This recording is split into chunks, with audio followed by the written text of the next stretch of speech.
لله رب العالمين والعاقبة للمتقين والهادي إلى صراط مستقيم أشهد أن لا إله إلا الله وحده لا شريك له وأشهد أن محمدا عبده ورسوله اللهم صل على سيدنا محمد وعلى آله وصحبه وسلم اللهم لك الحمد وإليك المستكان وأنت المستعان ولا حول ولا قوة إلا بالله العلي العظيم أما بعد. Pertama sekali kita panjatkan puji dan syukur kehadrat Allah Subhanahu wa ta'ala dan bersyukur pada Allah atas segala kurnia-Nya. Dengan kurnia rahmah, mudah-mudahan kebaikan yang kita buat, yang kita lakukan menjadi satu amal saleh itu, serta kita dikurniakan akan kasih Allah dan dilorongkan kepada kita jalan untuk mengenal seperti mana ungkapan ulama sebelum mereka melakukan zikrullah, mereka selalu berkata, Ilahi anta maqsudi wa ridhaka matlubi a'tini mahabbatak wa ma'rifatak. Tuhanku, anta maksudi, engkaulah yang aku maksud, wa ridhaka, dan keredaan engkau yang aku tuntut. A'tini, berikan kepadaku, kurniakan kepadaku, anugerahkan kepadaku, mahabbatak, kasih sayang kau, wa ma'rifatak, dan mengenal akan kau. Ketika mana kita berbuat sesuatu perkara tidak kerana selain Allah, ma siwallah, tidak kerana selain Allah, semata-mata kerana Dia, ketika itu kita akan dianugerahkan oleh Allah kasih sayang. Dan pada ketika itulah kita akan dibuka segala pintu-pintu mengenal Dia. Bila kita mula kenal Dia, kita mula sayang Dia, kita mula kasih Dia, kita mula tidak akan meninggalkan Dia. Dan hati kita teramat kuat mengharap kepadanya dalam semua perkara. Kerana apa? Kerana kita ini orang yang lemah, tak ada daya dan upaya. Sebab itu, orang yang rasa dirinya tidak ada kekuatan, dia sentiasa mengharap pertolongan Allah. Bukan dalam satu hal, tapi dalam semua hal, dalam semua perkara. Bukan dalam ibadat sahaja, bukan dalam bentuk dunia, akhirat, keseluruhannya. Bukan satu hal, dunia sahaja, akhirat sahaja, kedua-duanya. Ketika kita mula kenal Allah, ketika itu kita akan rasa yang aku ni terlalu lemah. Aku tak mampu untuk menghadapi dunia ini. Dan aku tak mampu menghadapi akhirat ini. Jika mana tidak di dalam pertolongan Allah. Dan ketika kita mula rasa sayang, rasa mengenal Allah, mula dianugerahkan makrifah, mula dianugerahkan rasa sayang, pada ketika itu kita mula jadi orang yang fakir. Orang yang sentiasa miskin, rasa miskin dengan rahmat dia. Kita nak hidup kita ini, kita sentiasa mengharap rahmat Allah. Jika tak ada rahmat Allah, maka hidup kita ini jadi sia-sia. Kita ada dunia, ada harta, tapi tidak dalam rahmat. Bermakna tidak dalam kebaikan. Kita ada kawan-kawan, tapi kawan-kawan di sekeliling kita tidak diiringkan dengan rahmat. Kita ada ilmu. Ilmu yang ada pada kita tidak dikurniakan rahmat. Maka ilmu hanya sekadar ilmu. Maka ilmu yang ada pada kita, kita tak boleh semakin dekat dengan Allah. Dan kita tak boleh semakin rasa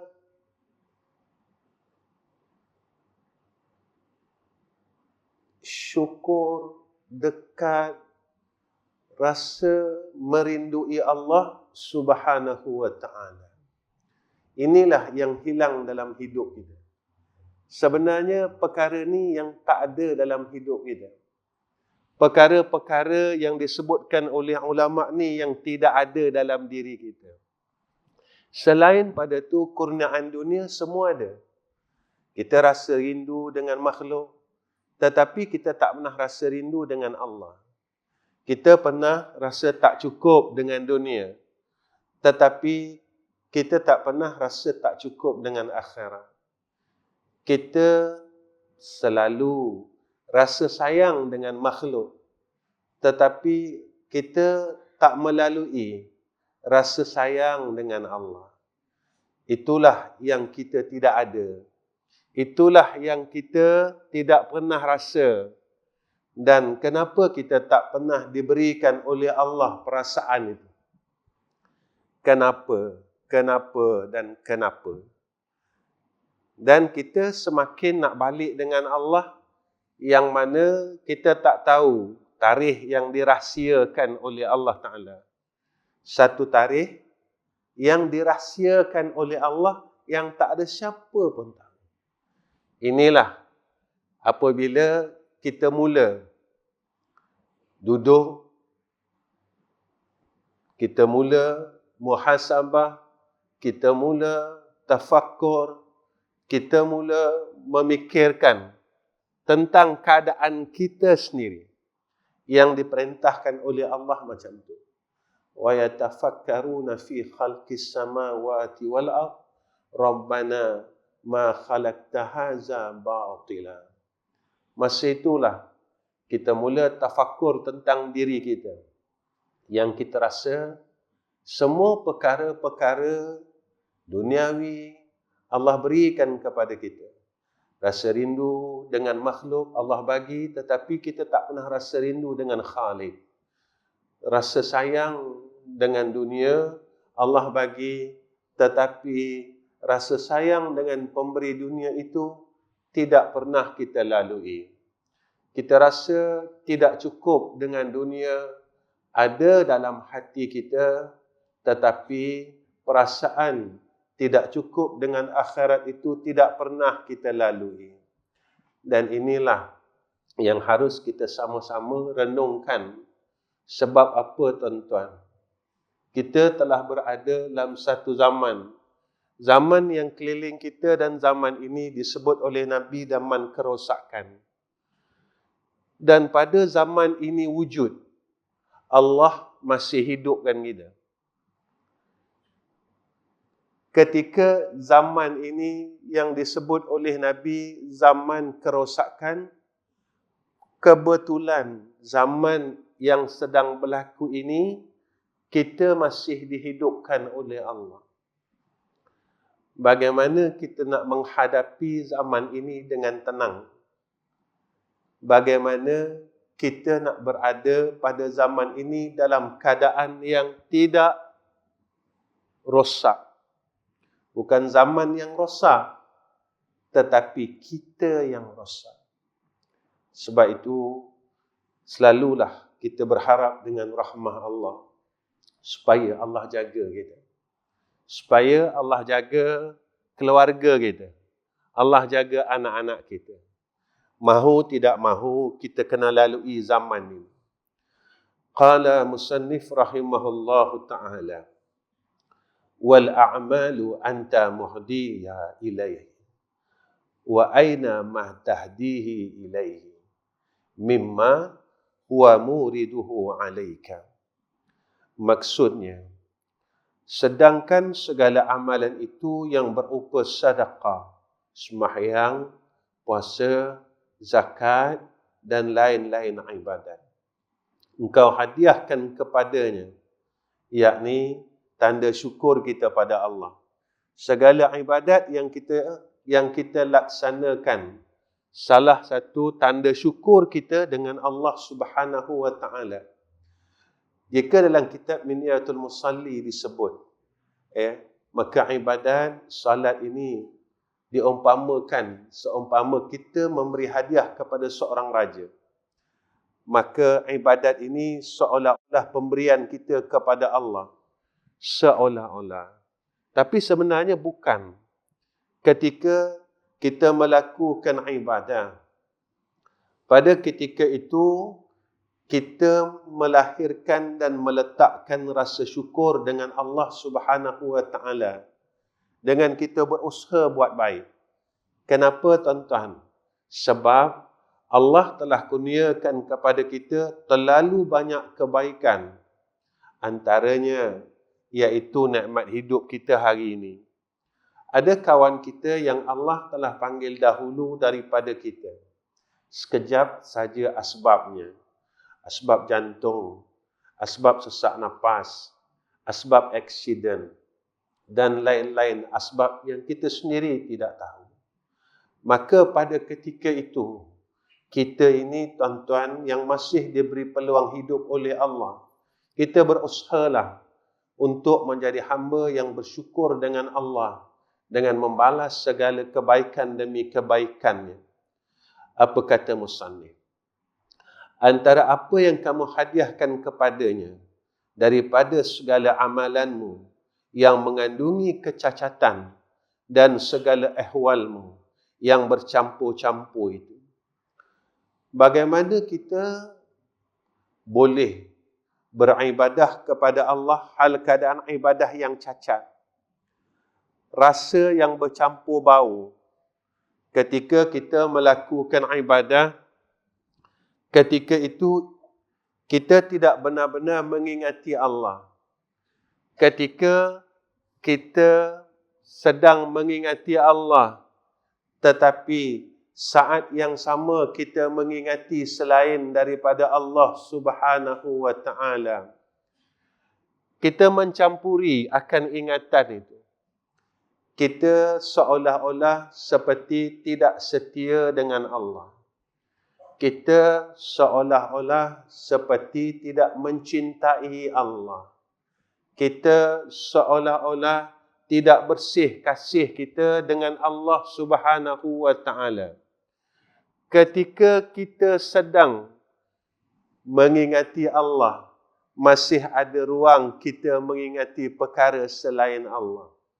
Di dalam salat ini adalah jalan orang yang bertawajuh dengan Allah.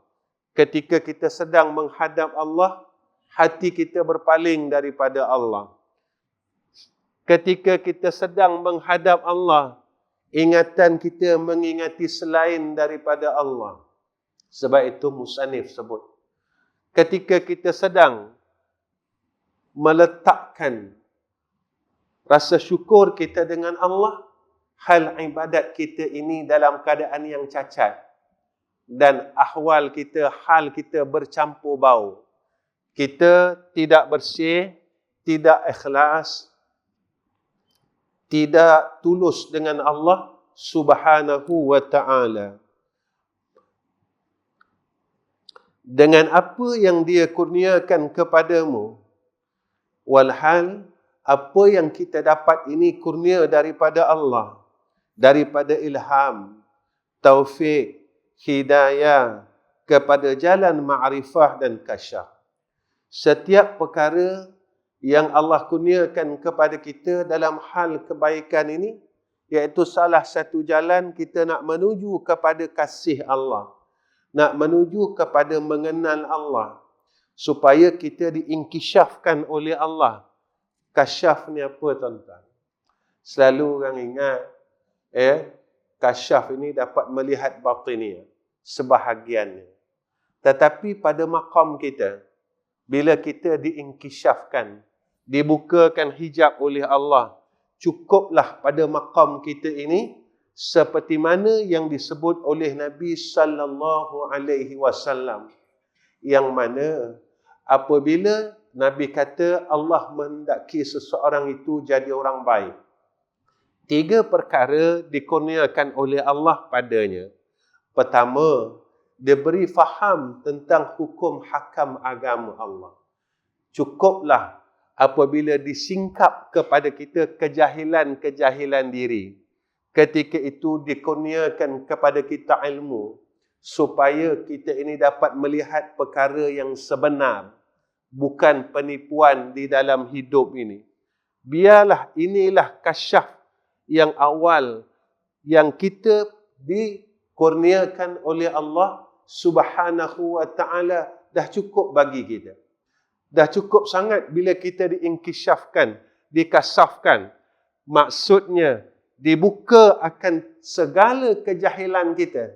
Kita rasa sentiasa jahil dengan Allah Subhanahu wa ta'ala. Lalu Allah berikan kita pengetahuan, tahu dengan hukum hakam agama. Kemudian kita jadi orang yang patuh dengan Allah. Kedua, apa kata Nabi sallallahu alaihi wasallam? Wa zahadahu fid dunya. Lalu Allah bukakan pandangan mata hati kita dengan dibuka akan hakikat dunia yang sebenar. Hala tuju kita ini bukan dunia, tuan-tuan. Dunia ini adalah tempat kita jalan, bukan tempat tujuan. Bukan tempat kita mencari, tempat kita melalui, tempat kita berjalan. Kemana kita berjalan, tuan-tuan?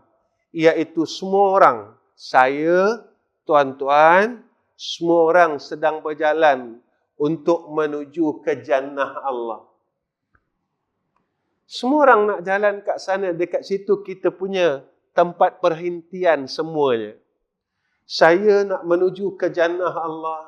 Tuan-tuan pun berharap, tuan-tuan saya berharap nak menuju ke jannah Allah. Ini tempat tujuan kita. Jika kita tanya dengan kawan-kawan kita dan orang lain, tak ada orang yang nak pergi menuju ke neraka Allah. Maka dunia ini jalan kita. Jika kita dikurniakan pangkat, biarlah pangkat ini menjadi asbab kita dapat berada dalam syurga Allah. Jika kita dikurniakan ilmu, biarlah ilmu yang ada pada kita ini dapat kita menuju syurga Allah. Bila kita ada amal saleh, biarlah amal saleh kita ini dapat kita menuju ke syurga Allah. Jika kita ada dunia, harta yang ada pada kita, biarlah dia dapat menjadi asbab kita menuju ke jannah Allah. Ketiga, wa bassarahu uyubahu. Maka Allah singkapkan segala aib kita, celah yang ada pada kita. Selama ini, kita tak nampak kecelaan kita kerana kita asyik memandang kecelaan orang lain. Kita tak nampak keburukan kita kerana kita sibuk memeriksa keburukan orang lain. Kita tak nampak kesilapan kita kerana kita selalu memandang kesilapan orang lain. Kita tak nampak kecelaan kita dan kejahatan kita kerana kita sibuk memeriksa kecelaan dan kejahatan orang lain.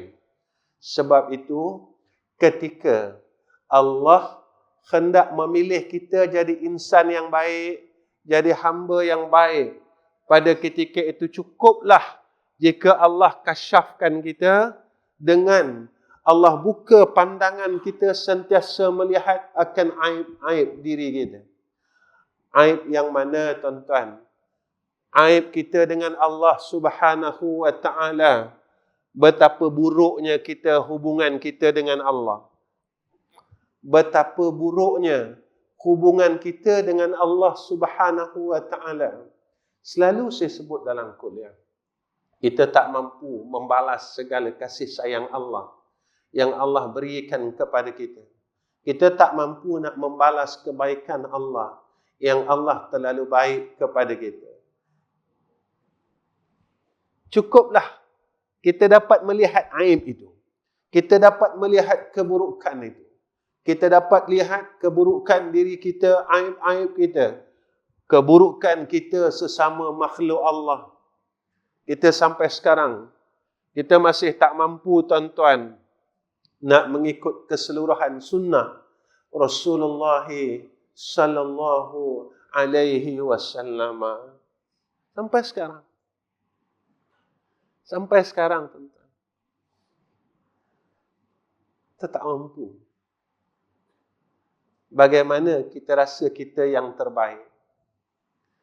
Betapa aibnya aku dengan Nabi. Betapa aibnya aku dengan Allah. Betapa aibnya aku dengan Sayyidina Rasulina Muhammadin sallallahu alaihi wasallam. Tetapi kita sentiasa tepuk dada kita orang terbaik. Kita sentiasa tepuk dada kita, aku orang paling baik. Aku orang paling bagus.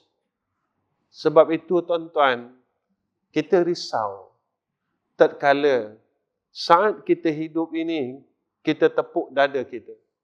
Kita takut sampai besok saat kita menemui Allah di yaumul akhirah, dan ketika kita menghadap Sayyidina Rasulina Muhammad sallallahu alaihi wasallam, kita akan tersungkur malu di hadapan Nabi. Kita akan tersungkur malu di hadapan Rasulullah sallallahu alaihi wasallam. Tuan-tuan yang dirahmati oleh Allah, yang dikhaskan kepada sekalian orang ahli inayah, mereka yang dikurniakan ilham, taufik, hidayah, mereka yang telah mendapat inayah daripada Allah. Apa dia, tuan-tuan? Iaitu mendapat pertolongan dan ahli tahqiq. Siapa yang mendapat pertolongan daripada Allah? Siapa yang Allah tolong? Siapa yang Allah kurniakan inayahnya? Siapa yang Allah bantu mereka ini? Siapa? Siapa dan siapa? Maka kata musannif, merekalah ahlu tahqiq. Mereka orang yang benar-benar yakin dengan Allah. Mereka yang benar-benar percaya dengan Allah. Mereka tak ragu langsung dengan Allah. Mereka tahqiq dengan Allah. Sebab itu dalam ilmu tauhid disebut jazam. Jazam ini langsung tidak ada keraguan. Sama ada separuh, sama ada banyak, sama ada sedikit. Maka yakinnya dengan Allah bulat. Yakinnya dengan Allah bersih. Tak ada langsung dia rasa ragu dengan Allah Subhanahu wa Ta'ala. Dalam hidupnya, dalam semua perkara, dia tak ada rasa ragu dengan Allah. Dia tak ada syak sangka dengan Allah. Hidup ni dia tahu Allah yang kurniakan kepadanya. Hidup ini yang memberikan hidup adalah Allah. Yang memberikan ilmu ini adalah Allah. Yang jaganya adalah Allah.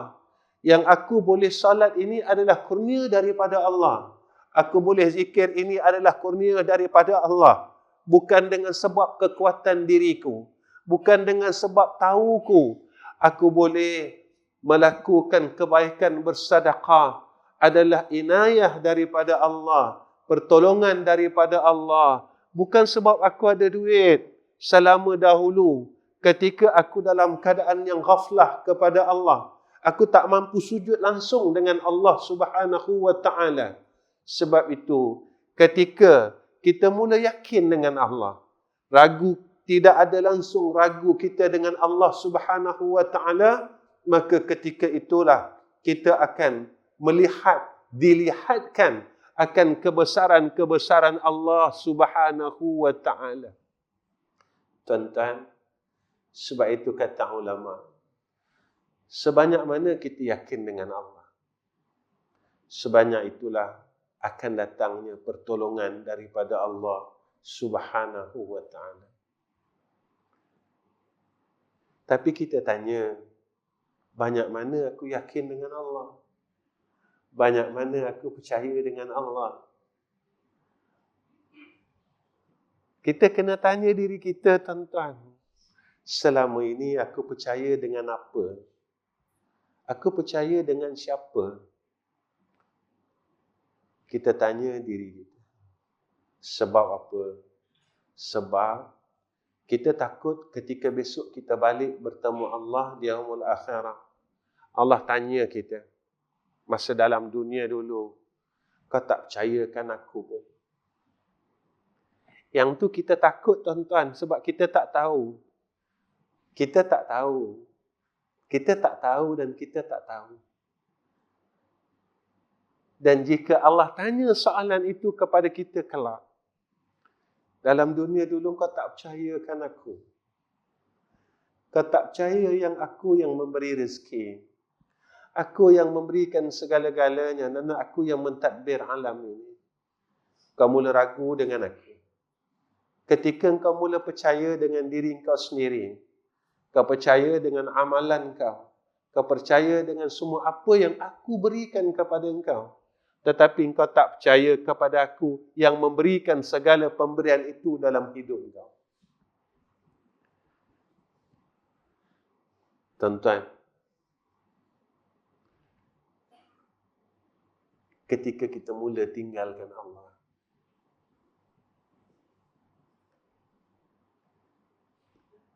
sebab itu, kalau saya cakap perkara ini, mungkin tuan-tuan salah faham dan sebagainya. Kita dalam semayang sekalipun, kita tetap lupakan Allah. Mungkin orang salah faham. Orang kata, Ustaz, kat semayang tu ingat Allah. Cuba kita tanya. Masa semayang maghrib tadi, kita betul-betul tak ingat ni. Saya tanya diri saya, tuan-tuan tanya diri tuan-tuan. Masa kita sebut Bismillahirrahmanirrahim, kita ingat tak? Alhamdulillahi Rabbil Alamin, kita ingat tak? Ar-Rahmanir-Rahim, kita ingat tak dia? Sampai habis. Ataupun kita baca Fatihah tu sebab kita kata rukun solat. Kalau aku tak baca Fatihah, sembahyangku tak sah. Tuan-tuan, betapa malunya kita dengan Allah. Ketika kita sedang mengingati Allah, tetapi kita masih lupa Allah. Walaupun kita pernah dengar dan kita tahu, ketika seseorang hamba itu membaca Fatihah, lalu Fatihah itu dijawab oleh Allah Subhanahu wa ta'ala. Kita dengar hadis tu. Ketika kita baca Bismillahirrahmanirrahim, Allah jawab. Alhamdulillahi Rabbil Alamin. Allah jawab. Tapi ketika itu kita masih melupakan Allah. Yang saya nak katakan di sini, walaupun dalam hal keadaan amalan kita sedang berzikir kepada Allah, kita masih lupa Allah. Apatah lagi dalam keadaan kita tidak mengingati Allah. Dalam urusan dunia, ketika kita berniaga, kita tak ingat Allah. Kadang-kadang ketika kita melakukan perkara-perkara keduniaan, kita mula lupa Allah. Kita berjalan, kita lupa Allah. Kita makan, kita lupa Allah. Tuan-tuan, Masya Allah. Sebab itu, orang yang hatinya bersih, dia tidak akan lupa Allah daripada mula amalannya sehinggalah pada akhir. Kita makan, saya ingat Allah, Ustaz. Saya baca doa, Allahumma barik lana fima razaqtana wa qina azabannar. Ketika kita makan, apa perasaan kita? Rasa tak kita, ya Allah, dalam hati kita, kita mengaku dengan Allah, terima kasih atas anugerah ini, ya Arhamar Rahim. Aku dapat makanan yang kau berikan kepadaku pada saat ini. Terima kasih, ya Allah. Mudah-mudahan makanan yang aku makan ini menjadikan aku lebih bersyukur kepada Engkau. Tuan-tuan, inilah orang hatinya yang sentiasa hidup dengan Allah, yang dipanggil aiqas. Orang yang hidup, hatinya sentiasa hidup, kerana dia tidak lupa. Setiap apa yang dia dapat adalah pemberian Allah, kurnia Allah, anugerah daripada Allah. Tuan-tuan, memang ada makanan depan kita. Tapi kalau kita tidak dikurniakan oleh Allah, kita tidak akan mampu untuk masukkan makanan dalam mulut. Tak akan mampu, tuan-tuan.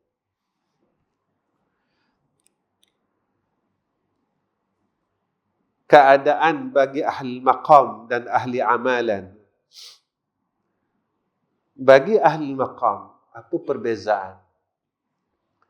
Bagi ahli maqam ini, orang yang ahli tahqiq, orang yang benar dengan Allah, orang yang tak ragu dengan Allah, orang yang yakin dengan Allah. Apa yang Allah berikan kepada dia dan apakah anugerah? Segala amalan itu, segala ibadat, kebaikan dimudahkan bagi mereka tanpa rasa keberatan dan kesusahan. Ketika seseorang itu mula yakin dengan Allah, ketika itu Allah kurniakan kepada mereka inayah. Allah mudahkan urusan mereka. Daripada sudut takarub mereka dengan Allah mudah, tuan-tuan. Itu kita lihat. Kenapa guru-guru kita, mereka boleh semayang ratusan rakaat. Orang sekarang tak percaya, tuan-tuan.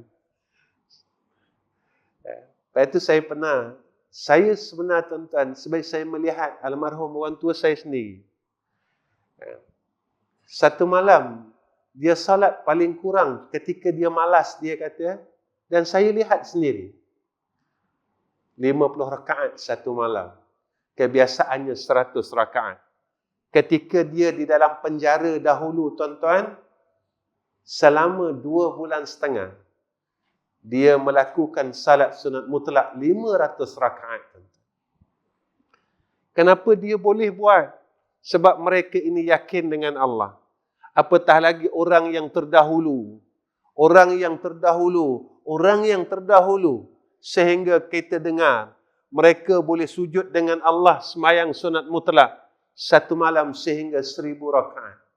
Tetapi zaman ini, apabila diceritakan perkara ini, mereka kata tak mungkin.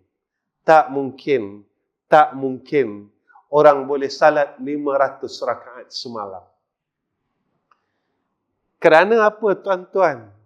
Sebab mereka mula tidak yakin dengan Allah. Ketika Allah memudahkan sesuatu urusan, tidak ada perkara yang mustahil bagi Allah. Sebab sekarang kita banyak guna sini, tuan-tuan.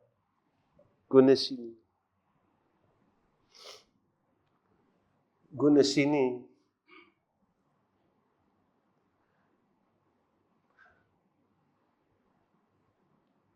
Sebelum saya datang, tadi saya berjumpa dengan sahabat-sahabat media. Saya bertanya, pernah tak kita terfikir yang mana Rasulullah ini sebarkan Islam, tidak menggunakan duit pun.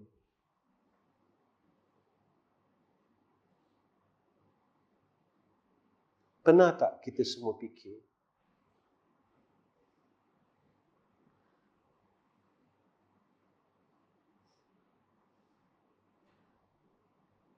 tetapi dibantu oleh Allah dalam seluruh bidang.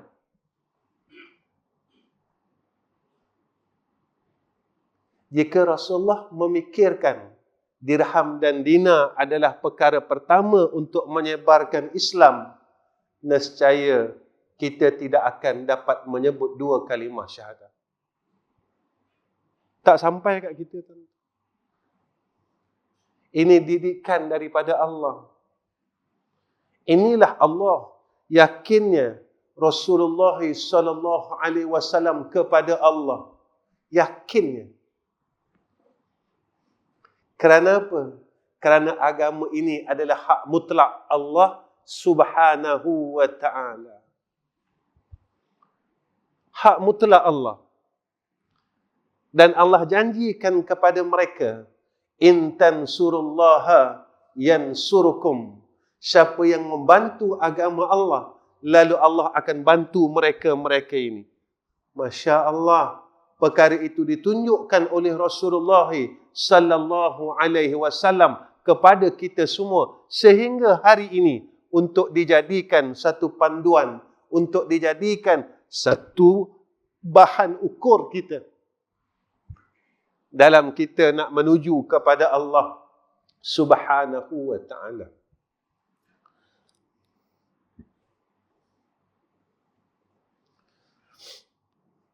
Hebat tuan-tuan Allah Ta'ala. Ustaz tak perlu ke dunia? Perlu. Tetapi itu bukan matlamat. Pada zaman Sayyidina Rasulina Muhammad sallallahu alaihi wasallam, lalu pada ketika itu Allah kurniakan kepada sahabat-sahabat Nabi ada yang jutawan, mereka yang membantu akan agama Allah. Tetapi itu kurnia Allah. Lalu dengan rasa mereka ini tidak sayang dengan keduniaan, mereka bantu Nabi itu pada ketika itu.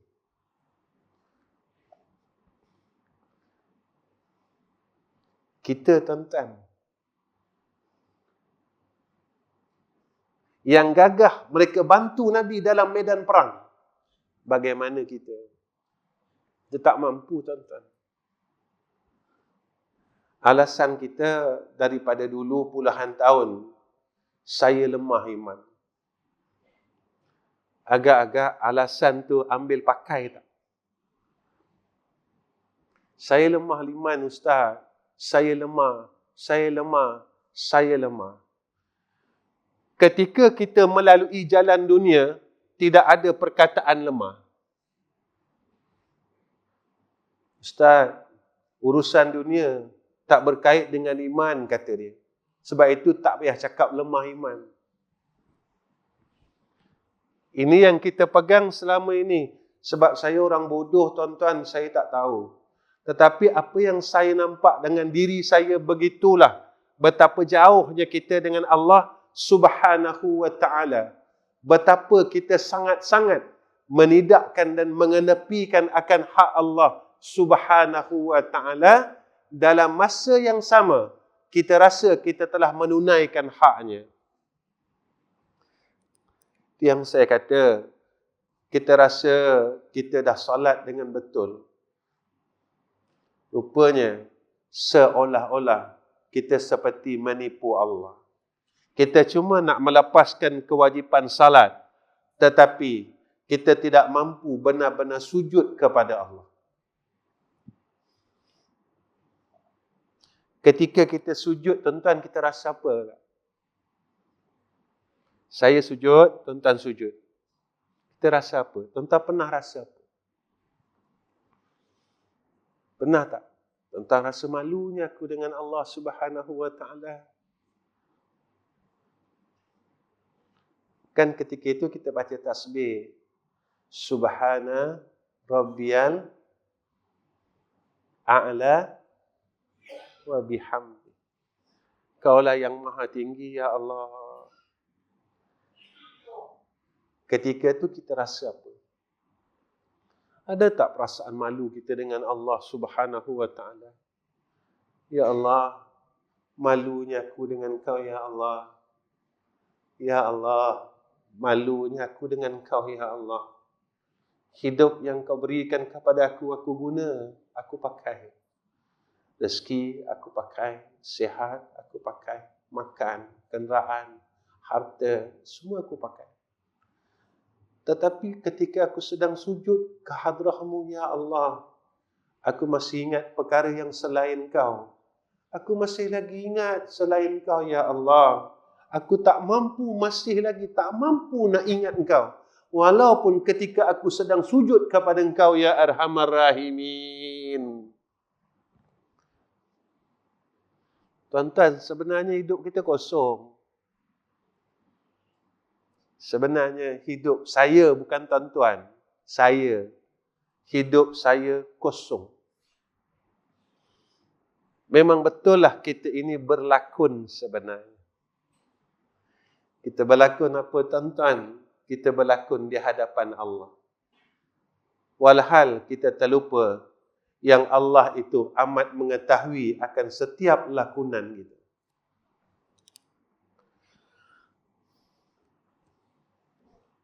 Sebab itu saya selalu cakap dengan diri saya tak kisah apa dalam pandangan ahli dunia dan orang-orang di sekitar dunia.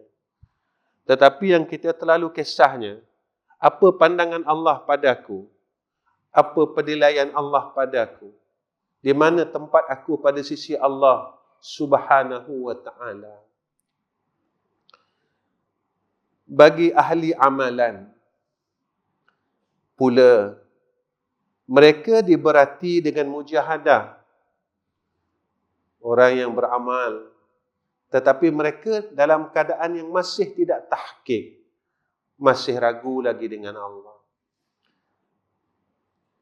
Mereka ni diberati dengan mujahadah.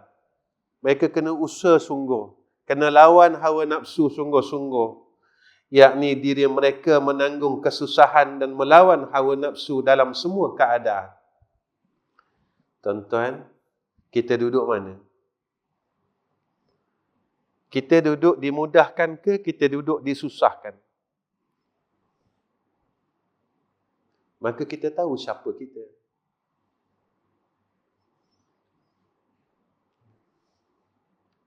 Itu kadang-kadang orang cakap tanya saya, orang kata, Ustaz mengajar hikam tak macam guru saya ajar. Sebab saya mengajar hikam, bukan saya mengajar tuan-tuan, saya mengajar diri saya. Saya ajar diri saya nak tengok diri saya, bukan saya nak tengok tuan-tuan tak. Tuan-tuan orang-orang bagus, tuan-tuan orang dekat dengan Allah, tuan-tuan orang hampir dengan Allah, tuan-tuan orang bersih. Setiap kali saya bercakap, saya selalu tengok diri saya. Apakah Allah mudahkan segala takarub saya dengan Allah? Ataupun saya masih duduk dalam kesusahan dan sentiasa lawan hawa nafsu saya? Dalam semua keadaan, barulah saya tahu siapa diri saya. Dan bagi ahli maqam ini terdapat kebelbagian pada segala amalan mereka dengan sekira-kira dan menurut kadar halnya. Jadi mereka tak dapat anugerah daripada Allah, waridat yang dikurniakan oleh Allah, seperti mana yang telah dikurniakan kepada ahli tahqiq.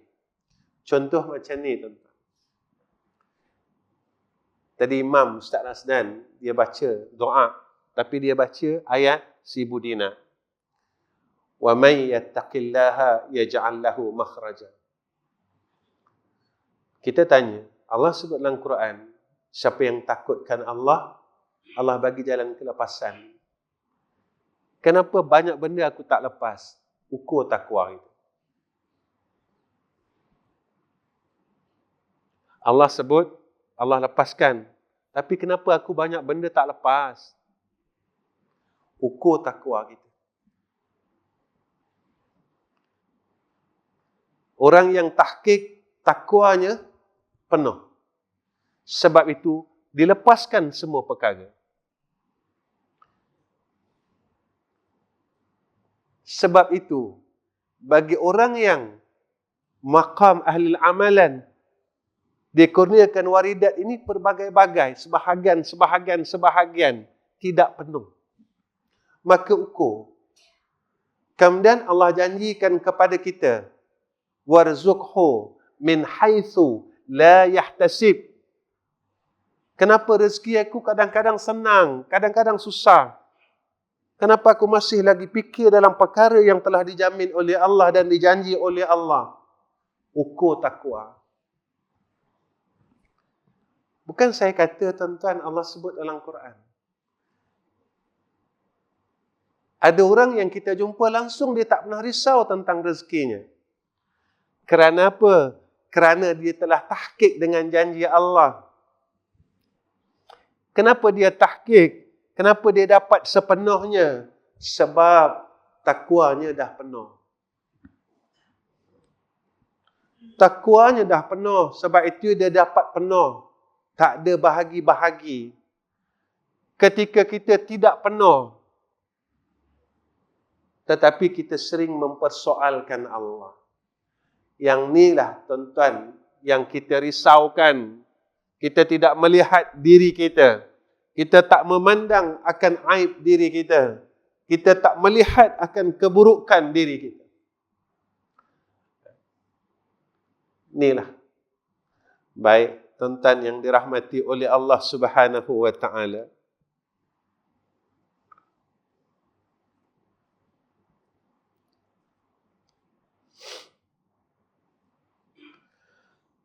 Kata Syekh, tanawwa'at ajnasul a'mali.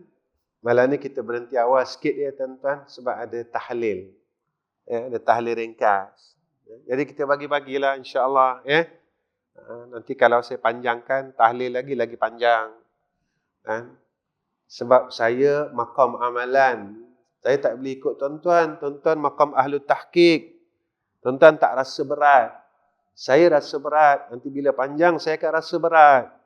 Saya rasa nak cepat nak balik. Saya rasa susah hati kalau saya duduk masjid lama. Itu saya.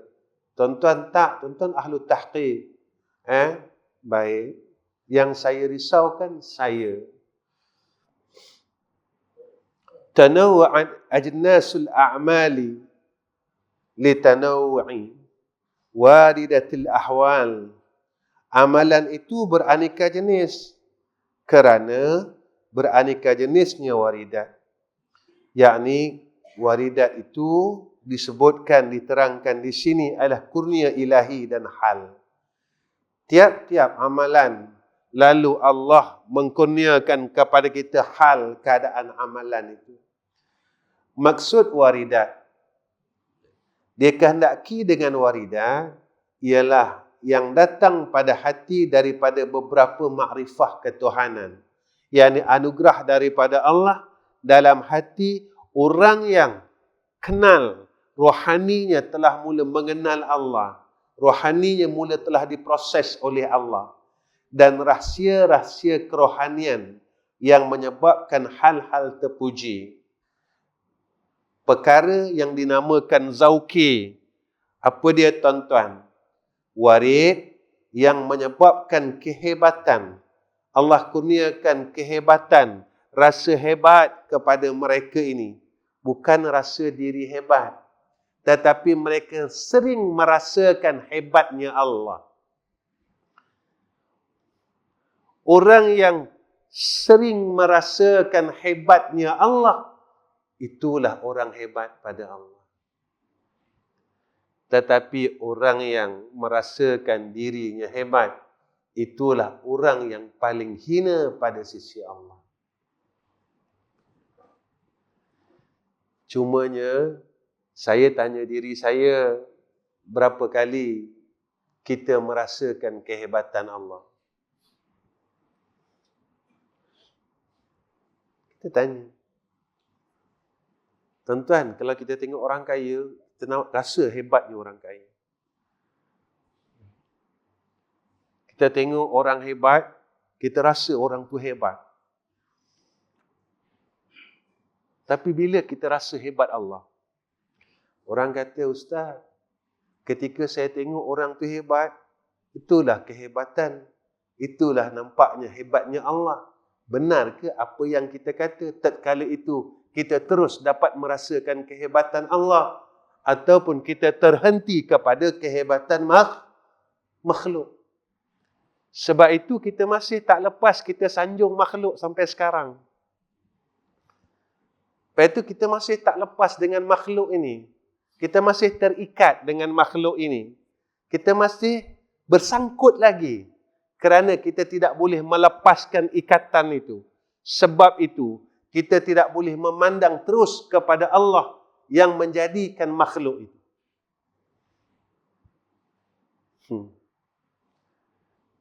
Macam mana ni Ustaz? Susahlah. Memanglah tuan-tuan, masuk syurga ni bukan senang. Kalau senang, semua orang akan masuk syurga Allah. Maka kosong neraka Allah.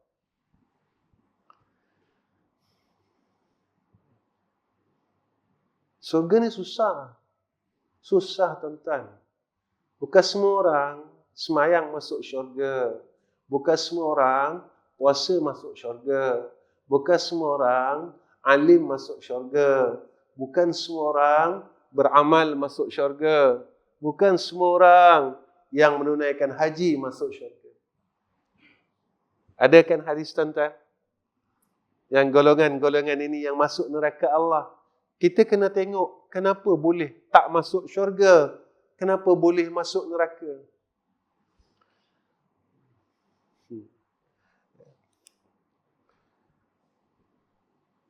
Warid yang menyebabkan rasa suka dan lain-lain lagi daripada hal-hal yang berlainan.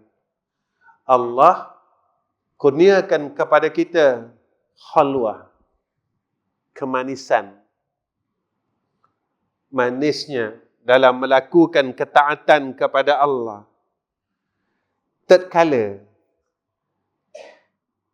segala warid itu berbagai-bagai, segala jenis amalan pun turut berbagai-bagai, kerana segala amalan yang zahir itu mengikut ihwal hati yang batin. Amalan yang zahir, dia ikut apa yang dalam badan kita. Apa yang di dalam qalbun kita. Apa yang di dalam hati kita. Situlah keluarnya. Jika hati yang kotor, maka dia akan keluar amalan yang kotor. Ibadat yang kotor, salat yang kotor, zikir yang kotor. Itu saya sebut tuan-tuan. Ustaz, zikir ni kan bersihkan hati. Betul. Kenapa ada orang zikir masih bergaduh? Kenapa masih ada orang yang berzikir, tapi masih lagi hasad dengki? Walhal zikir ni kan bersihkan hati. Kenapa? Kita cakap selawat ni kan rahmat. Kenapa orang yang kadang-kadang selawatnya banyak, tapi masih lagi kata orang, masih lagi dengki dengan orang? Selawat yang salah ke? Atau orang yang berselawat salah? Zikir tu salah ke? Atau orang yang berzikir tu salah? Semayang tu ke yang salah? Atau orang yang semayang itu salah? Quran tu ke salah? Ataupun orang yang baca Quran tu salah?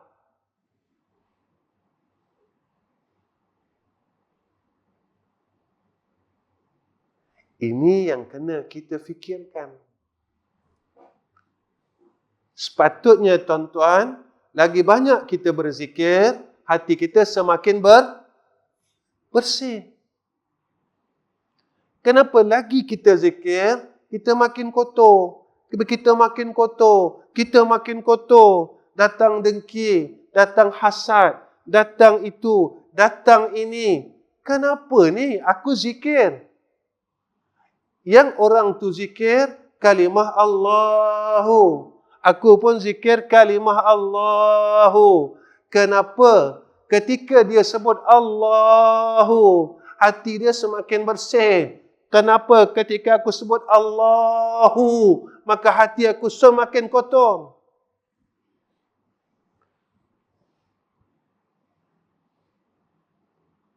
Apakah kalimah itu yang salah? Ataupun orang yang menyebut kalimah itu yang salah? Inilah yang selalu saya lihat diri saya.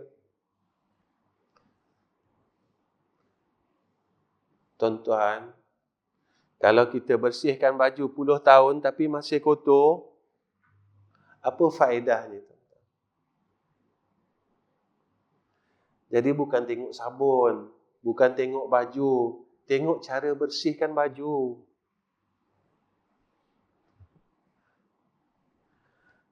Kita basuh baju, sabun paling mahal, tapi kita basuh dalam lumpur, tuan-tuan. Tak bersih, tuan-tuan.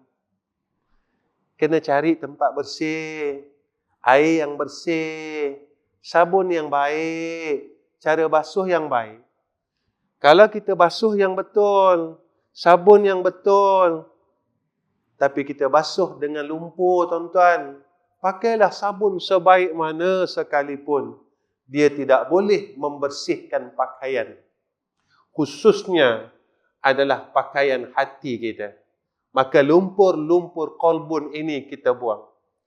Tuan-tuan yang dikasihi oleh Allah, akhir daripada kuliah ini, maka saya pesan dengan diri saya, jangan jadi seperti lalat, tuan-tuan.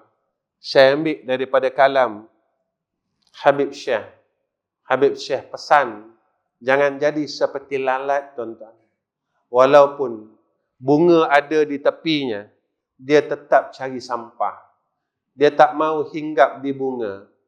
Ketika dia hinggap pada benda yang baik seperti makanan, maka makanan ini menjadi mudarat. Siapa yang mengambilnya akan mendapat penyakit. Maka jadilah seperti lebah. Dia hinggap pada seluruh bunga-bunga yang ada, dan dia tidak melihat pada sampah yang ada di tepinya.